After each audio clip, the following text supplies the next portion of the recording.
From New York City, the makers of Clipper Craft clothes for men and more than 1,200 leading retail stores from coast to coast present Sir Arthur Conan Doyle's immortal character, the world's most famous detective, Sherlock Holmes, starring John Stanley.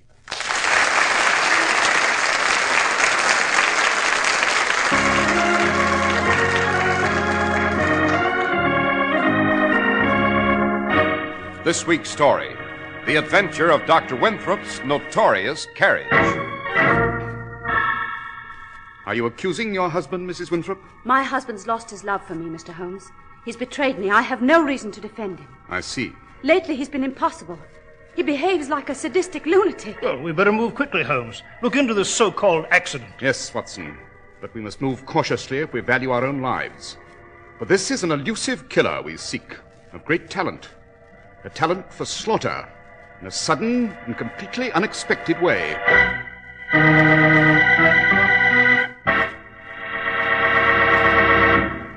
Put on a fine Clipper Craft summer suit, and you find it delightfully light, cool, and comfortable. Wear it a while, and you notice your Clipper Craft suit keeps its smart appearance long after other suits are wilted, crumpled, and baggy. The amazing way a Clipper Craft lightweight suit holds its lines is assured by Clipper Craft's master tailoring and Clipper Craft's careful selection of fine summer fabrics. Try on a Clipper Craft suit tomorrow, and you'll see what we mean. You'll be delighted to see how little you have to pay. A tropical weight Clipper Craft summer suit costs only $33.75 to $42.50, and your new suit will be envied by men who usually pay many, many dollars more. You save all that money through the unique Clipper Craft plan, whereby more than 1,200 independent merchants from coast to coast pool their tremendous buying power. You get the benefit. Wear a Clipper Craft summer suit and feel better, look better, and save money.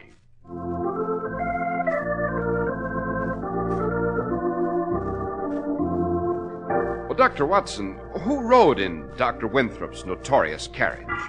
Well, Mr. Harris, this adventure with Holmes occurred in the early 1900s. It began backstage at one of London's most famous theaters. It was in the dressing room of Margaret Ashley, an exquisite and very popular young actress. Her performance for that evening had ended, and Margaret had a visitor, a Dr. Charles Winthrop. I've made up my mind, Charles. I'm going to your wife. I'm going to see Elizabeth. Are you, Margaret? I shall tell her that I adore you, that you and I have been sweethearts all these months. I shall ask her to give you your freedom. I think she will, too. Well, it's very touching and very foolish. Well, why do you say that? My word, you've an appalling, self-centered mind, Margaret. Like many women, you believe that simply because you want something, you'll automatically get it. My wife would not be struck at all by the magic of our romance. To her, this would be a rather cheap, sordid business, an insult to her ego. Being a mature and poised woman, she'd take this with an air of dignity and tolerance, but in her heart of hearts, I'm afraid she'd be furious. Well, then let her be. Are you satisfied with these desperate, dangerous meetings? You're coming to my flat if and when you can find the time, if and when you can somehow lie to Elizabeth? It has been difficult, yes, but... I'm sick of it. I shan't tolerate it. We must face it, Margaret. We must do as best we can. I'll tell you you're tired of her, that you love me, that you see her only as a dowdy, bedraggled housewife, that your marriage was wrong to begin with. It's nothing more nor less than an exercise in boredom. Now, look, Margaret, I want you to control yourself. Control myself? In heaven's name, why? I want you, and I'm going to fight to keep you. When a thing is wrong, must you go on and on and on with it? I said you will not tell Elizabeth. Nothing on earth could stop me. I will. What do you mean? You knew I was married, Margaret. You knew the terms of the bargain. You accepted them gladly. But we love each other. Do we? Now listen to me. You made a great romance out of this. I didn't.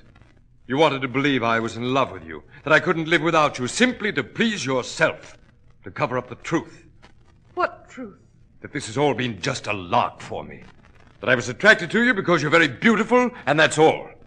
And that is all, Margaret. It begins and ends there. I don't think it does. Oh, yes.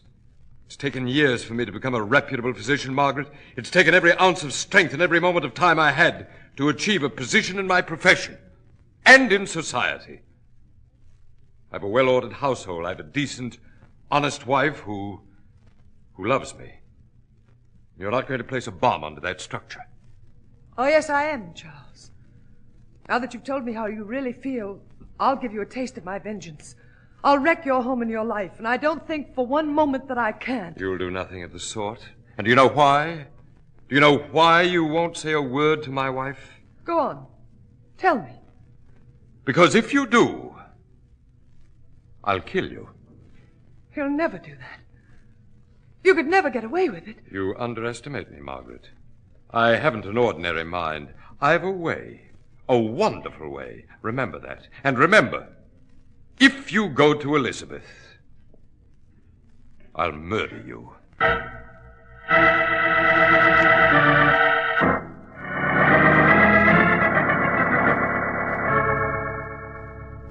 Good evening, Miss Ashley. Shall I call a cab for you, miss? Yes, Peter. It might be a bit difficult, miss. Awfully late. You're the last to be leaving the theatre. I wanted to avoid the crowd that's always here at the stage door, Peter.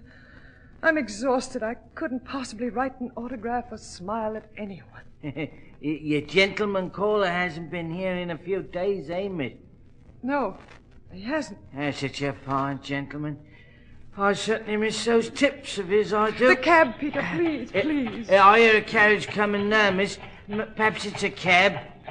Yeah. He'll be having a talk with a bobby, he will, ripping down the alley at that speed.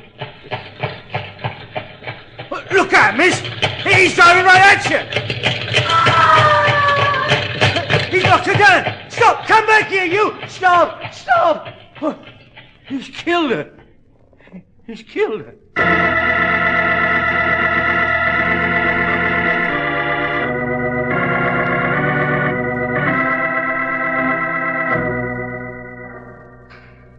Elizabeth, I must speak to you. Yes, Charles, dear. It's about this item in the newspaper. Oh, one of your patients in trouble? No, read that, please. Oh, yes. Yes, I heard about that terrible accident. And Margaret Ashley was such a lovely young actress. It was a horrible, premature death for her. Elizabeth, darling, I don't know how to tell you this, but I must. I want you to try to understand. Understand what, Charles? Darling, you seem so distraught. What's wrong with you? Well, there'll be an investigation. The police will be after the driver of that carriage, the man who knocked her down and then drove off. Well, yes, of course they will, and I hope they find him, too. Insane, brutal to drive so carelessly. Well, the police suspect that it wasn't an accident. The doorman's testified that the driver of the carriage seemed to go deliberately out of his way to hit her. Oh, Charles, they suspect murder? Yes, they'll probe very deeply. The most intimate details of Margaret Ashley's life will be exposed to public view, and so, Elizabeth, before you find out some other way, I must tell you. Tell me what, dear? I knew Margaret Ashley. Oh, yes? It wasn't a passing acquaintance. I was seeing her regularly. I visited her flat whenever I had the chance. She was in love with me. Oh. You were sweethearts, Charles. Is that it? Yes. I've no excuse. It's just some mysterious element in the chemistry of a marriage that does that to a man. I'm prepared to do whatever you say, Elizabeth. Well, Charles, it's quite hard for me to say anything at all. It's very difficult for me to face it, dear. I'm so sorry, Elizabeth. Terribly sorry. Well, have you any idea who might have killed her? I know.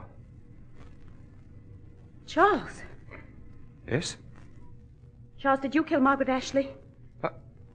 Of course not. How could you think such a thing? Now, Charles, don't lie. Don't try to live with a lie like that. You've told me some of the story. Please tell me the rest. I've got to know, Charles.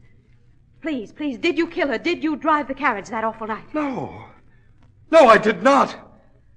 I did not! Listen to me. I might try to forgive an escapade of yours, but I couldn't forgive murder. Now, you must tell me. Will you let go of me? You're out of your mind accusing me. You did kill her. I can sense it in your eyes. Your hands are trembling. I've never seen an expression on your face like that before. Shut I up! know it. Now get hold of yourself. Don't ever say that again. Is that clear? If you ever say that again, you won't live to say another word.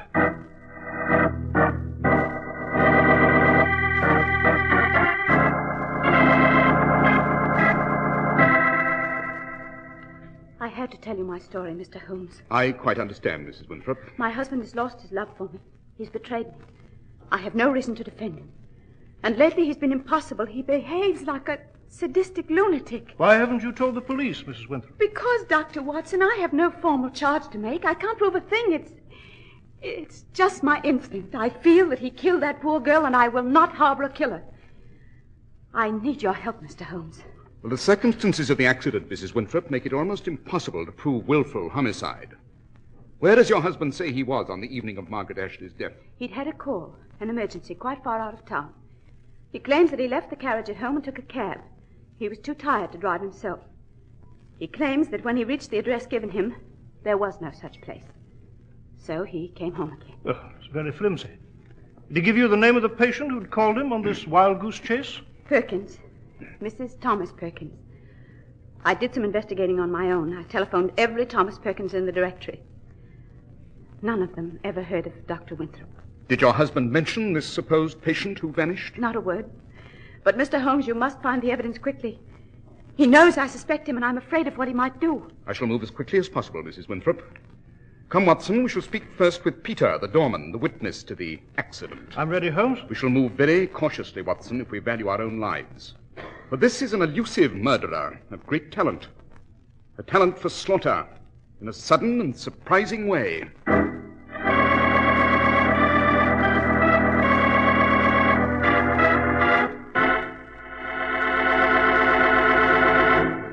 With June just around the corner, you can expect a sudden heat wave any day. And that means many men will rush into Clippercraft stores for new, smart, cool, lightweight suits. So, to get the very best in service, the widest selection and prompt attention, it's smart to come in now for your Clippercraft summer suit. And it's smart at any time to buy your suits from the fine local store that sells famous Clippercraft lightweight suits at only $33.75 to $42.50. The exceptional quality of Clippercraft clothes is guaranteed by the Clippercraft label in every suit and sport jacket, the trademark derived from the staunch Clipper ships that established honest New England quality everywhere in the world. You can always rely on Clippercraft clothes and the store that proudly sells them. That's why men who know insist on Clippercraft clothes bearing the Clippercraft label. So be sure to visit the Clippercraft store in your city. These leading stores in the metropolitan area are proud to add their names to Clippercraft in your suits, sport jackets, and tropicals. In Manhattan, Saks 34th, Broadway at 34th. John Wanamaker Men's Stores, Broadway at 8th and 67 Liberty Street. In Brooklyn, Abram & Strauss. In Newark, New Jersey, Boulevard Men's Shop, Kresge, Newark. And in Jamaica, the B&B Clothes Shop, 16408 Jamaica Avenue.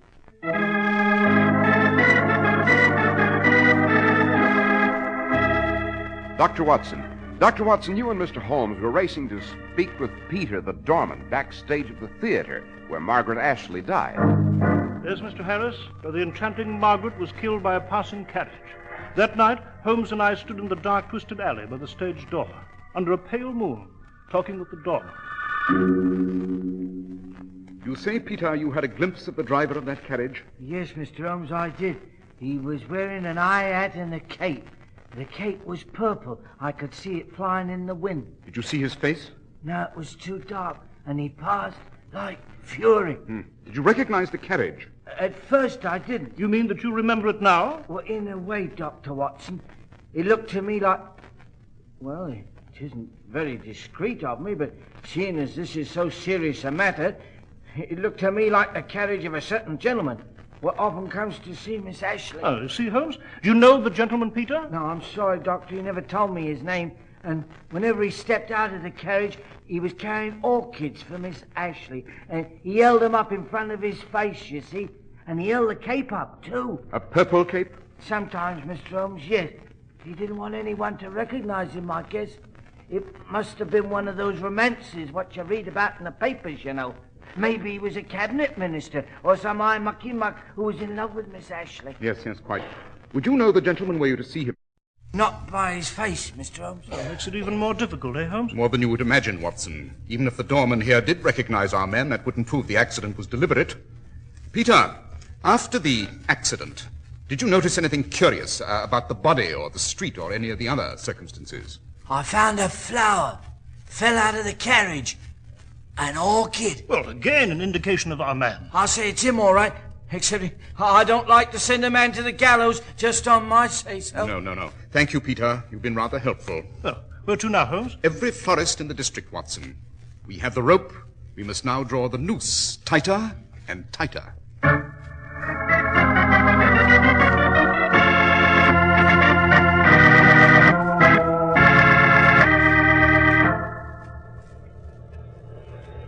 That's the door to Dr. Winthrop's house, Holmes. Let's just keep an eye on it. Mrs. Winthrop said he'd be leaving about this hour. Once he's gone, we can speak to her, look at the house, and search for clues. But we must have him out of the way first. Holmes, that florist. He recognized the photograph of Dr. Winthrop.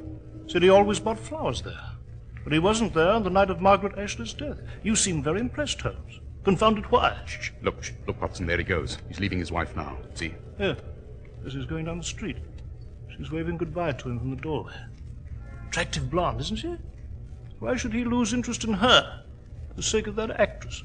Fascinating as that province may be, Watson, it is not within the bounds of my territory. Now come, across the street. He's out of sight. Right.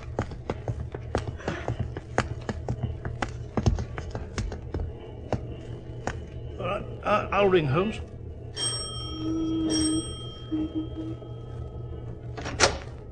Oh, Mr. Holmes, Dr. Watson, he's just left. Will he return shortly? No, we've time. Come in. Well, lovely home, Mrs. Winthrop. It was, Dr. Watson, until the shadow fell across it.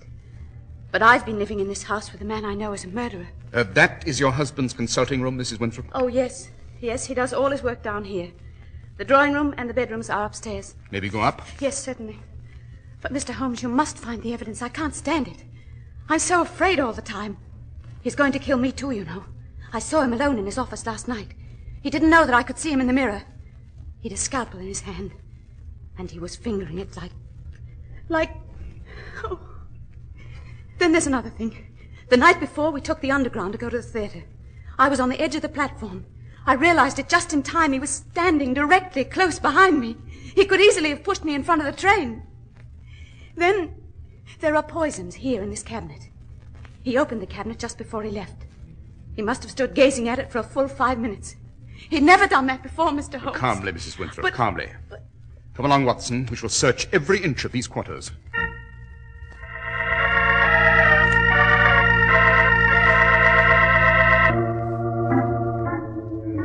By George, Holmes, we've gone through every room.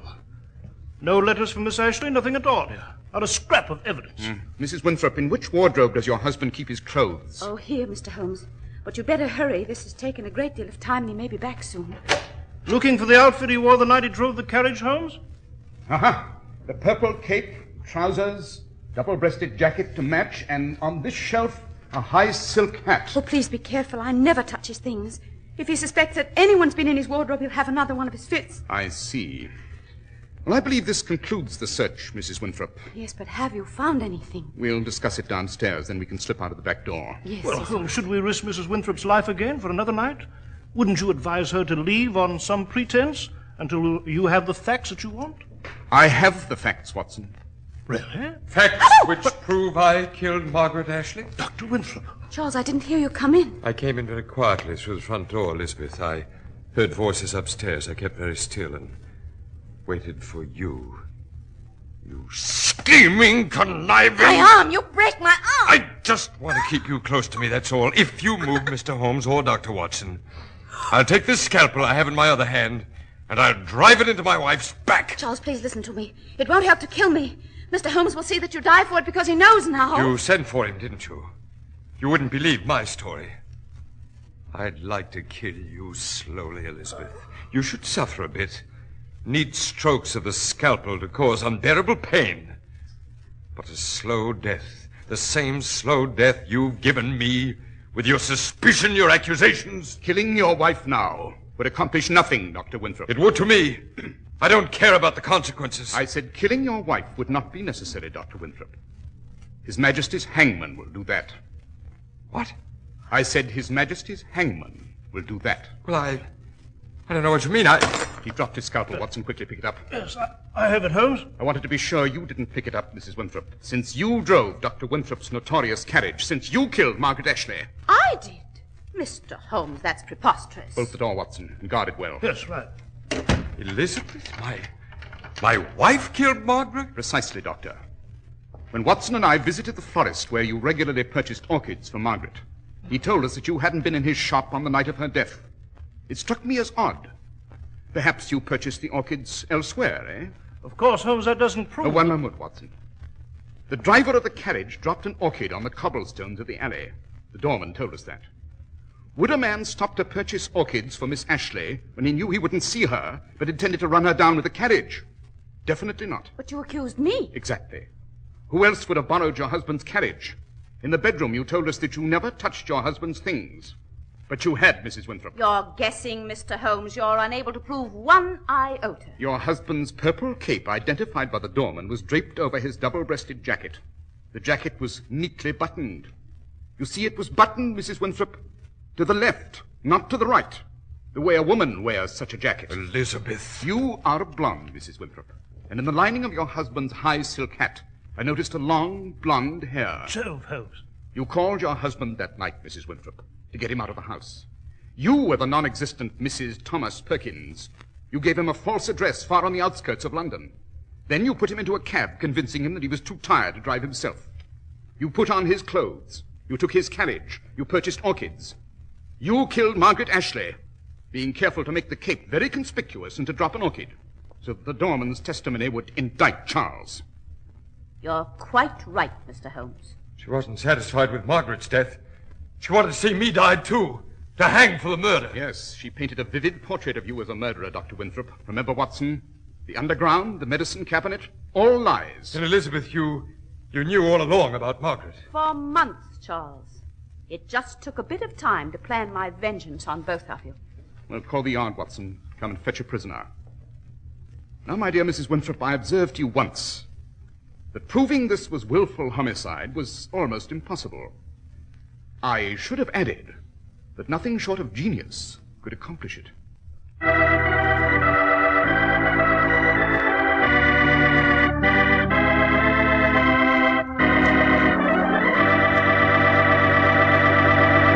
Well, Dr. Watson, that was a very astonishing development, to find that Mrs. Winthrop had driven the doctor's carriage. Well, if surprises are your dish, Mr. Harris, then you've something to look forward to in the adventure I shall relate next week. And what do you call that memoir, Doctor? Next week, Mr. Harris, I shall relate to you The Adventure of the Curious Crypt. It concerns a bow-legged man, a weird laugh, and a taste in silver.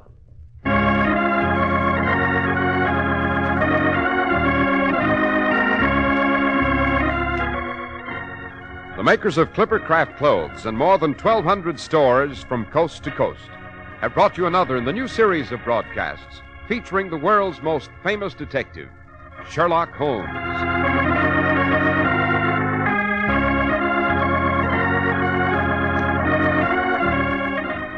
Our stories are based upon the character Sherlock Holmes, created by Sir Arthur Conan Doyle, and the program is produced and directed by Basil Lochran. Sherlock Holmes is played by John Stanley, Dr. Watson by George Spelvin. This week's story was written by Howard Merrill with special music by Albert Berman. If you don't know your Clippercraft dealer, write Clippercraft, 200 Fifth Avenue, New York City. The disabled veteran is paid to make the puppy you are wearing. He needs your support. Be sure to listen next week to Sherlock Holmes in the adventure of the Curious Crypt. This is Cy Harris speaking for Clippercraft Clothes.